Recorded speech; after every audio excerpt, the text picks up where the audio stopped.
Contract वाली बहू। नरेश की माँ अपने बेटे से मिलने दिल्ली आ रही है। इस बात का पता चलते ही नरेश के दिल में हलचल मच जाती है। नरेश अपनी माँ के स्वागत की तैयारी में लग जाता है।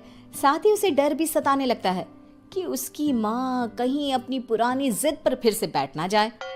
हे भगवान, इस बार बचा लो, अगले साल पक्का माँ की जिद पूरी कर दूंगा। तभी दरवाजे की घंटी बजती है। नरेश दरवाजा खोलता है तो सामने अपने मकान मालिक को देखकर हैरान हो जाता है, क्योंकि उनके साथ एक सुंदर सी लड़की भी थी। अब नमस्ते अंकल, कुछ काम था, मुझे बुला लेते। आपने क्यों कष्ट किया? अरे नहीं नहीं, इसमें कष्ट कैसा, मैं तो बस तुम्हें रीना से मिलवाने आया था। आज से रीना तुम्हारे साथ इसी फ्लैट में रहेगी। अंकल, कोई लड़का फ्लैटमेट नहीं है? एक अनजान लड़की के साथ रहना मेरे लिए थोड़ा अजीब होगा। देखो नरेश, मैं तुम्हें पहले भी बता चुका हूँ कि इस फ्लैट में तुम्हें किसी ना किसी के साथ एडजस्ट करना ही होगा, या फिर तुम अकेले पूरे फ्लैट का किराया दे दो, मैं किसी को नहीं रखूंगा। नरेश अपने मकान मालिक की बात सुन के रीना के साथ रहने के लिए तैयार हो जाता है, पर अंदर ही अंदर उसे ये बात खाने लगती है कि वो अपनी माँ को क्या जवाब देगा जब उसकी माँ रीना के बारे में उसे पूछेगी। दिन बीतने लगते हैं। नरेश और रीना अच्छे दोस्त भी बन जाते हैं, पर अभी भी नरेश अपनी प्रॉब्लम का सलूशन नहीं ढूंढ पाता। एक दिन नरेश बहुत परेशान सा बैठा होता है। तभी रीना उसे पूछती है, क्या हुआ नरेश, तुम काफी परेशान लग रहे हो, सब ठीक तो है ना? हाँ सब ठीक है, बस एक छोटी सी प्रॉब्लम है। वो एक्चुअली 2 दिन बाद मेरी माँ मुझसे मिलने आ रही है। अरे तो इसमें प्रॉब्लम क्या है, ये तो खुशी की बात है। हाँ रीना, बट मेरी माँ एक जिद लेकर बैठ गई है कि मैं शादी कर लूँ, पर मैं अभी इस चीज़ के लिए तैयार नहीं हूँ। ऊपर से जब वो तुम्हें देखेगी तो 100 सवाल करेगी, क्या जवाब दूंगा? अरे इसमें कोई टेंशन वाली बात नहीं है, मेरे पास ना इस प्रॉब्लम का सलूशन है, जिससे ना तुम्हें शादी करनी पड़ेगी और ना ही तुम्हारी माँ मेरे बारे में कुछ पूछेंगी। रीना की बात सुनकर नरेश सोच में डूब जाता है। वो सोचता है कि रीना खुले ख्यालों वाली लड़की है, कहीं माँ को सच बता ना दे। नरेश को सोच में डूबा देखकर रीना कहती है, अरे क्या हुआ, किस सोच में पड़ गए? डोंट वरी, जैसा तुम सोच रहे हो ना वैसे कुछ भी नहीं है, मेरे पास एक प्लान है। मैं कुछ समझ नहीं पा रहा हूँ, कैसा प्लान? मैं समझाती हूँ। हम ना एक कॉन्ट्रैक्ट मैरिज कर लेते हैं। फिलहाल मेरे पास जॉब नहीं है, तो तुम इस रूम का किराया दे देना जब तक तुम्हारी माँ यहाँ रहेंगी, सिर्फ तब तक। और तुम अपनी माँ से कह देना कि मैं तुम्हारी पत्नी हूँ, इससे वो मेरे यहाँ रहने पर कोई सवाल भी नहीं करेंगी। अरे बात तुम्हारी ठीक है, पर माँ से झूठ बोलना, ना ना पापा, मैं ये रिस्क नहीं ले सकता। कोई और आइडिया दो ना तुम। देखो मंजूर हो तो बोलो, वरना सच बता दो, मुझे कोई प्रॉब्लम नहीं है। रीना की बात सुनकर नरेश सोच में डूब जाता है। बहुत सोचने के बाद जब उसे कोई रास्ता नहीं मिलता तो वो रीना के बताए हुए रास्ते पर चलने के लिए तैयार हो जाता है। वो रीना से बात करता है और अपनी माँ की पसंद और नापसंद के बारे में बताता है। रीना भी नरेश की सभी बातों को ध्यान से सुनती है, ताकि कहीं उससे कोई गलती ना हो जाए। आखिर वो दिन भी आ जाता है जब नरेश की माँ उससे मिलने दिल्ली आ जाती है। नरेश अपनी माँ को फ्लैट पर लेकर जाता है। जैसे ही नरेश की माँ फ्लैट के अंदर जाती है, रीना उसके इसलिए सोचा कि क्यों ना आपको सरप्राइज दिया जाए। अरे बेटा, मैं तो बस तेरा घर बसा हुआ देखना चाहती थी।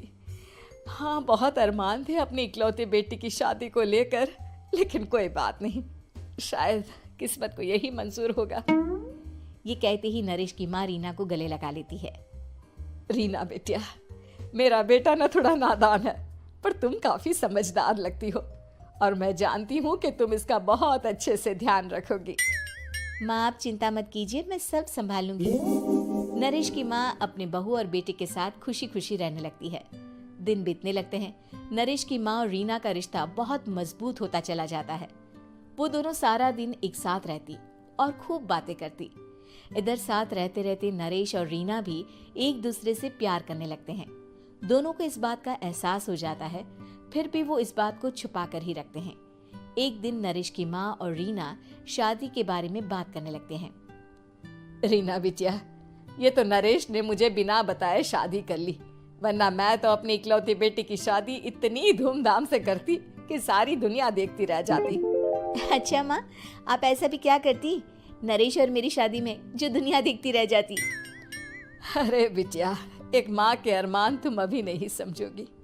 मैं तो अपनी बहू को एक रानी की तरह लेकर आती और शादी भी बिल्कुल शाही अंदाज में करती, पर मेरे तो सारे अरमान ऐसे ही रह गए। खैर, मुझे तो अपने बेटे और बहू की खुशी चाहिए बस। ये कहते हुए नरेश की माँ की आंखों में आंसू आ जाते हैं। रीना भी ये सुनकर ख्यालों में खो जाती है, क्योंकि वो भी मन ही मन खुद को नरेश की पत्नी और उसकी माँ की बहू मानने लगी थी। शाम को जब नरेश ऑफिस से घर आता है तो रीना खुद को रोक नहीं पाती और नरेश के सामने उसकी माँ को अपने और नरेश के रिश्ते का सारा सच बता देती है। रीना की बात सुनकर नरेश की माँ दोनों से बहुत नाराज हो जाती है और घर वापस जाने की बात करने लगती है। तुम दोनों ने मुझसे सच छुपाकर बहुत ठेस पहुंचाई है मुझे। अब तुम लोगों के साथ नहीं रहना चाहती मैं। कल ही वापस चली जाऊंगी अपने घर। माँ, मुझे माफ कर दो। ये सब मैंने रीना के कहने पर ही किया है, वरना मैं भी आपको कभी ठेस पहुंचाने के बारे में सोच भी नहीं सकता।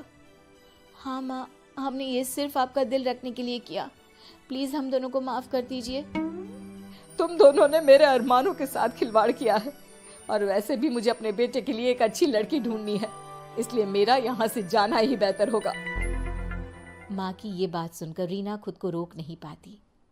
माँ, क्या मैं आपके घर की बहू बनने लायक नहीं हूँ? रीना की बात सुनकर नरेश हैरान रह जाता है।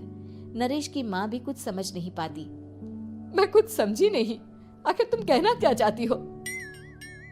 माँ, मैं वो नरेश से बहुत प्यार करती हूँ और साथ ही साथ मैं आपको भी अपनी माँ मान बैठी हूँ।